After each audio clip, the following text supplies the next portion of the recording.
বুধবার সকাল থেকেই চিটফান্ড তদন্তে নেমে শহর জুড়ে তল্লাশি ইডি কর্তাদের। হাওড়ার জগাছায় টাওয়ার গ্রুপের কর্ণধার রামেন্দু চট্টোপাধ্যায়ের বাড়িতে হানা দেন ইডির কর্তারা। আবার গেমিং অ্যাপ প্রতারণা কাণ্ডের তদন্তে দক্ষিণ কলকাতার কেয়াতলায় তল্লাশি চালান ইডির আধিকারিকরা। একই সঙ্গে তল্লাশি চালানো হচ্ছে চিটফান্ড মামলায় কলকাতা হাইকোর্টের আইনজীবী সঞ্জয় বসুর বাড়ি এবং বিবাদীবাগে 8 তলায় তার সলিসিটর ফার্ম অ্যাকুয়ালয়ের অফিসেও তল্লাশি চালান ইডির আধিকারিকরা।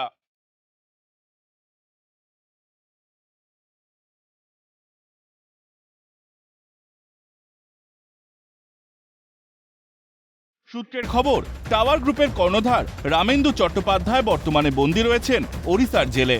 তিনি জামিনের আবেদন করলেও সুপ্রিম কোর্ট তার আবেদন খারিজ করে দেয়। ইডি সূত্রের খবর, সেই সময় তার সঙ্গে পরিচয় হয় হাইকোর্টের আইনজীবী সঞ্জয় বসুর। অভিযোগ, তিনি অর্থের বিনিময়ে বিচারপতির সঙ্গে সেটিং করিয়ে দেওয়ার ভুয়ো প্রতিশ্রুতি দিয়েছিলেন রামেন্দু চট্টোপাধ্যায়কে বলে জানতে পেরেছেন ইডির কর্তারা।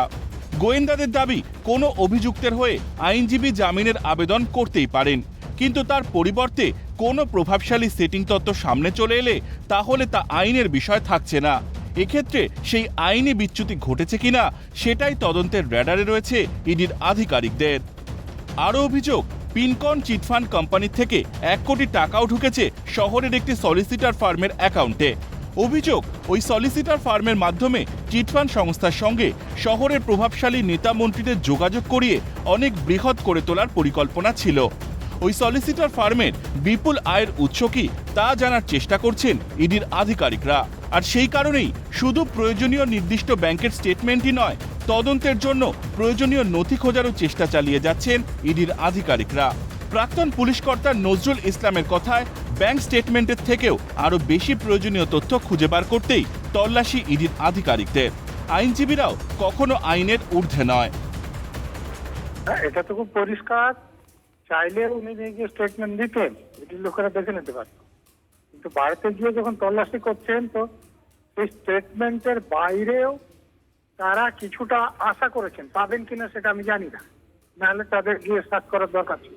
ধুমে কার এসেছে সেটা নিয়ে তদন্ত হতেই পারে, কিন্তু এই বেআইনি কাজ মানে ক্ষমতাসীন রাজনৈতিক দলের সর্বোচ্চ নেতৃত্বে অনুমতি ছাড়া ঘটেনি।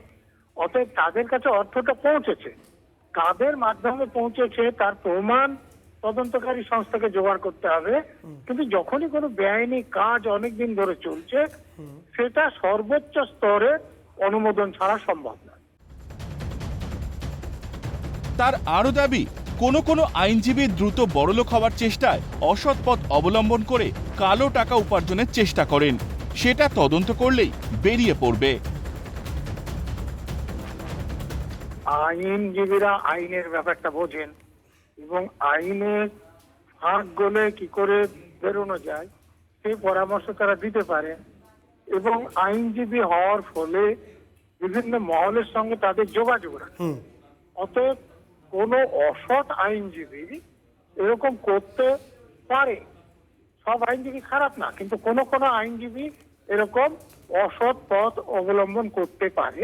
আমি যখন চাকরিতে ছিলাম আমাকে এরকম একাধিক আইনজীবীকে গ্রেফতার করতে হয়েছিল। লটারি দুর্নীতি কাণ্ডে 50 PMLA অ্যাক্টে লটারি সংস্থার মালিকের দিল্লিতে জবানবন্দি নেন ইডির আধিকারিকরা। সেখানেও এক প্রভাবশালী আইনজীবীর নাম উল্লেখ করেছিলেন লটারি সংস্থার মালিক। তিনি কে তা নিয়ে তদন্ত চালাচ্ছেন ইডির আধিকারিকরা।